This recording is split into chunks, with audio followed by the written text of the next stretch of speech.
Welcome back to the daily Kitzur Shulchan Aruch class. Today we begin a new section, which addresses with a number of different types of brachas, and generally the meaning and significance of a bracha. I would have perhaps thought of starting the laws of brachas with this section, because this really speaks about what the idea of making a bracha before food is all about. Let's take a look. No, we are in the wrong place. Here we are. It is written, La Hashem haaretz u'malaya. The earth is Hashem's and the fullness thereof. Anything thereof, everything that's in the earth belongs to Hashem. Now, when we say that everything belongs to Hashem, that everything is Hashem's, it means that really, if Hashem is holy, then everything is holy. Which would mean that it actually would be forbidden to eat anything in this world.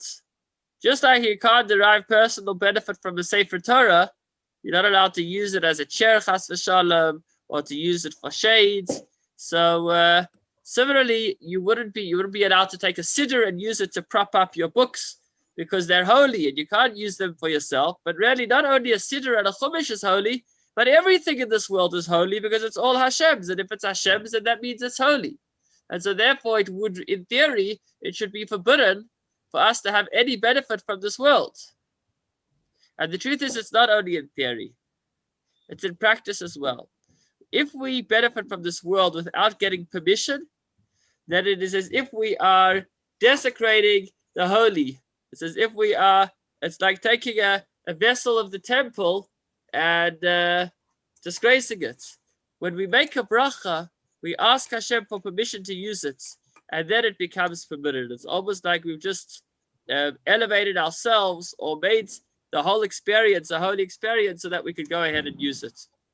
But as the Gemara, so anybody who benefits from this world without making a bracha is considered as if he has done as grave a sin as personally desecrating and benefiting from that which is holy, because the whole world belongs to Hashem.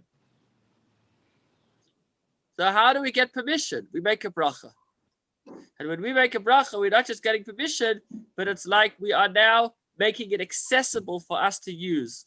As long as we haven't made the bracha, it's as if it's still holy, and if we use it, then that's a desecration. But once we make the bracha, it's like we've unlocked the key, we've unlocked the door, we've now redeemed it, and we've made it available for us to use as well. So this all emphasizes the importance of not having any benefit from this world without first making a bracha. If you did enjoy any food and you failed to make a bracha, it's as if you misused something that is sacred. There's no minimum quantity of food over which the pre-bracha must be said, for if you eat or drink even the smallest quantity, then what is required to make a bracha. So when it comes to the after blessing, then there is a minimum amount the person needs to eat in order to be responsible to make an after blessing. But as far as the blessing that comes before food, even if you're eating a single crumb and you're going to swallow that crumb, then you need to make a bracha.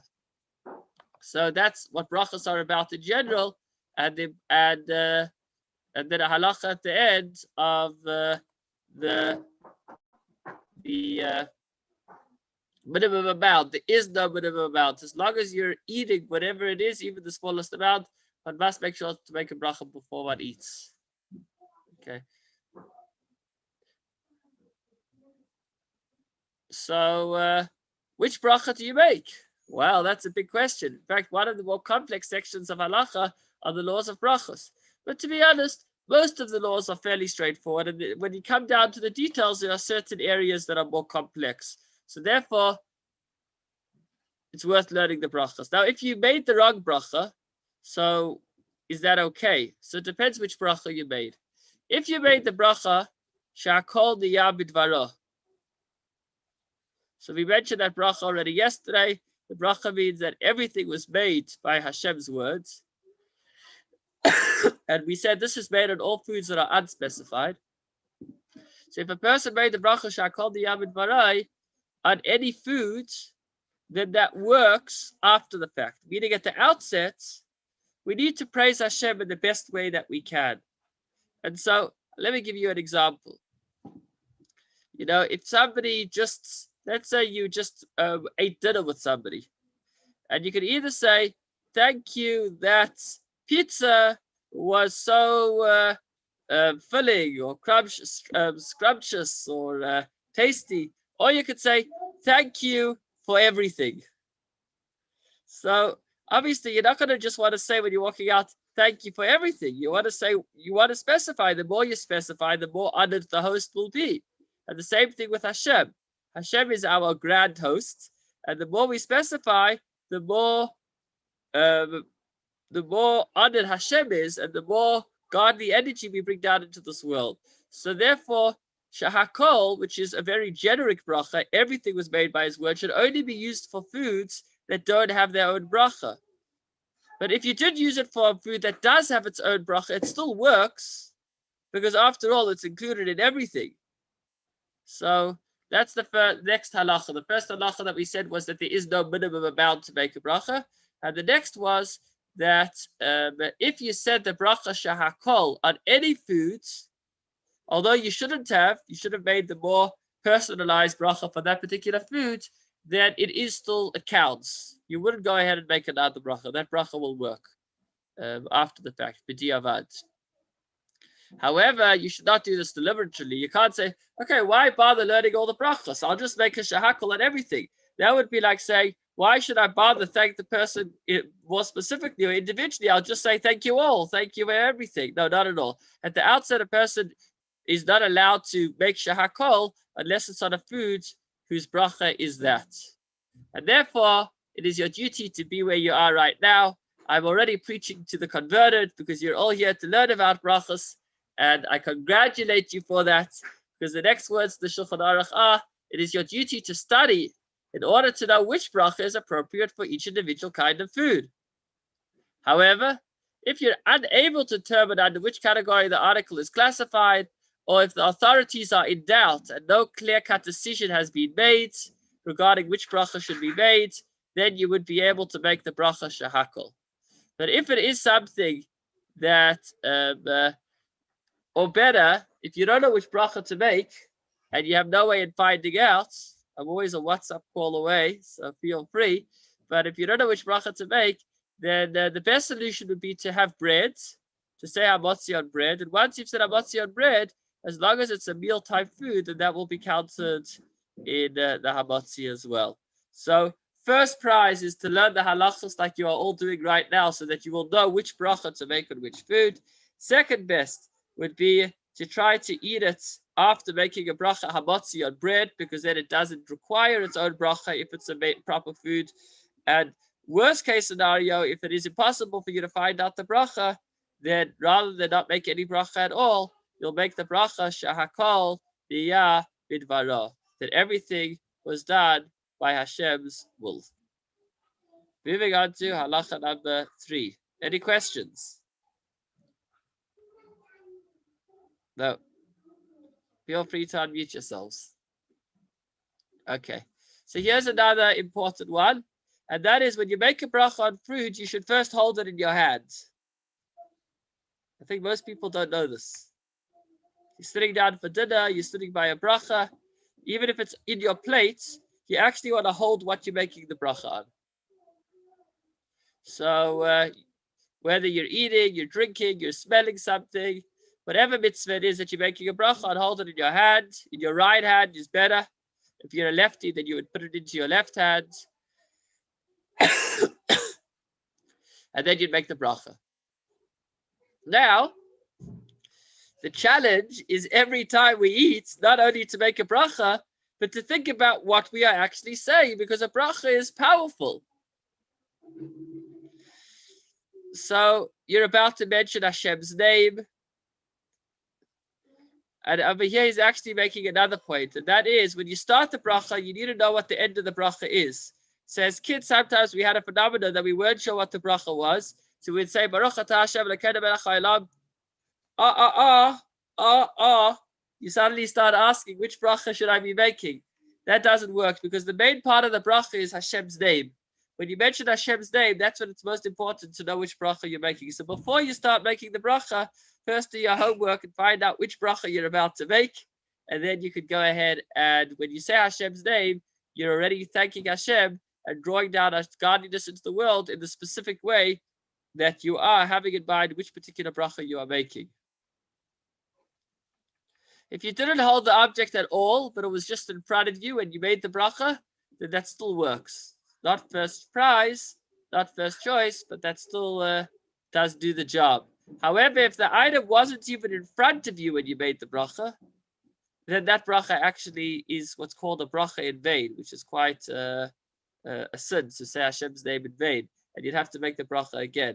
So I'm just trying to think of an example. You come to the Shabbos table, you've made kiddush and you've washed, and everybody sits down, and you ready to say hamotzi, and you pick up the challah tray with the cover, and you say Baruch atah Hashem Elokeinu melech ha'olam hamotzii lechem min haaretz, and then you uncover it to discover that there's nothing there. There's just some napkins or something, or there's a salt dispenser. So in such an instance, if that were to happen, you would have to say hamotzi once again, because when making a bracha, the bracha needs to have a landing, meaning the bracha needs to be able to apply to something specific. And if the bracha is not able to apply to anything specific, then it doesn't work. So therefore, before you make the bracha, hold it in your hands. And if you made the bracha without holding your hands, as long as it's there, it will still work, the food that you're eating. But if the food isn't even there, you'll need to make another bracha. Explain me where it's coming when you make Netilat Yadayim before Kiddush, you're not allowed to say a word before you say Hamotzi or Barei Pri Hagafen. So it's very simple. The reason we wash our hands is for the bread. So the mitzvah is related to the bread. Now, why do we wash our hands? Because in the times of the Beis Hamikdash, really this is a little bit of a different topic, but I'm happy to mention it briefly. That's not why the hand, that I understand. Why are you not allowed to say a word after you say Netilat Yadayim until you make the Kiddush or the Motzi? I'm leading up to that. I'm getting there. So in the times of the Beis Hamikdash, if a person wouldn't be allowed to eat certain foods unless they first wash their hands. Okay? Why? Because certain foods needed to be eaten in added purity. And in order to make sure that a person wouldn't end up eating those foods with hands that didn't it's almost like washing the hands for Hamotzi is like a mini mikveh. It's a mini purification for the hands. So in order to make sure that a person wouldn't end up eating holy food, special food, without washing one's hands, we said anytime you eat bread, you should wash your hands. Now, the halacha is that if a person washed his hands, but then he got distracted, he got busy with something else, so then he would be required to wash his hands again. Why? Because the hands are constantly on the go. They're constantly moving. And so as long as you're not focused on them, they may have ended up touching a place that's either physically dirty or spiritually impure. So since the hands are constantly since the hands are constantly on the go, therefore we want to make sure that we don't divert our attention from when we purify our hands until we actually eat the bread. So to ensure that we don't divert our minds, we don't speak at all. Because once you start speaking, you might end up talking about the weather, and the next thing you'll be talking about the vaccine, and then before you know it, you weren't keeping track of your hands, and you'll need to wash again. So that's why we don't speak. Have I answered your question?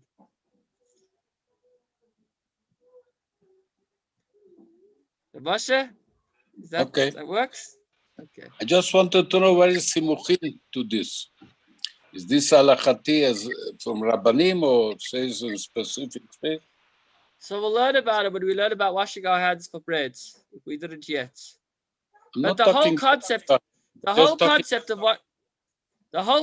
of washing hands for bread is something that was instituted by the Chachamim, by the sages. That's one of the 7 rabbinic mitzvahs. So it's halacha, it's the law, but it's rabbinic law. It's the law nonetheless. So here's another scenario. Before we said that if you make a bracha without the food being in front of you, then the bracha doesn't work. It doesn't have a landing. Now we're going to say, what happens if it was in front of you, but then it disappeared? So then you'll also have to make another bracha, because the food that you made the bracha on is gone. So you'll have to make a second bracha on the other foods, which you weren't intending to eat. So let's see what he says. You took in your hand a fruit to eat and made a bracha over it, and it fell out of your hands and was lost. You're on a hike, and you make a bracha on the apple, Baruch Atah Hashem Elokeinu melech haolam ba'er pri ha'etz. You're climbing the amphitheater, and then it slips, and the next thing it goes rolling down the mountain. So now you'll say you've just made a bracha. So what do you do now? You don't want the bracha to be in vain. So you motion to your other colleagues that are hiking with you. Maybe you have something that has the same bracha. You're like, I just made a bracha. You can't really say those words, but maybe you have some kind of fruit. I don't know, a peach, a nectarine, something that has the same bracha of eitz. That's not going to help, because the bracha that you made had a designated landing on the apple that was in your hand. That's all you were planning on eating. And since that apple is probably maybe right now being washed over the falls, so that bracha's lost. Unfortunately, you mentioned Hashem's name in vain, and you'll have to make another bracha if you get hold of another apple. Or another more practical example, if you made a bracha over a drink, and then it spilled, it slipped, and then it spilled, and everything poured out, and now you want to open up something else that you weren't planning on drinking at the time, then you'll have to make another bracha. But if you took a cup of water to make a bracha, and there was a pitcher of water right in front of you, so then you're not just making the bracha on the cup of water, you're also making a bracha. You're going to have not just one cup of water, you'll have maybe 2 cups of water, 3 cups of water. So then you won't need to make another bracha, because your bracha wasn't just on the cup in front of you, it was whatever on the table. So that's the rule of thumb. If there's additional food in front of you that has the same bracha and you planned on eating it at the same time, then you don't need to make a bracha. But if you didn't have any other food in front of you that you planned on eating, and then you had to go and find additional food, then you would need to make another bracha. Let me just finish this halacha. I see we've hit 5:20. Yes, I think we've covered it all. Okay, this is not speaking about. Okay, let's leave it at that. So just to summarize what we've learned today, there's no minimum. First of all, making a bracha is so important, because that's what makes the food kind of like kosher. Before we make a bracha, it's almost as if it's not kosher. It's holy. It's God's. And we don't have a right to be eating God's food. Once we make a bracha, we get permission. There's no minimum amounts. And hold it in your hands. Know which bracha you're going to make before you start. And hopefully you're good to go. So wishing you a wonderful supper with wonderful brachas.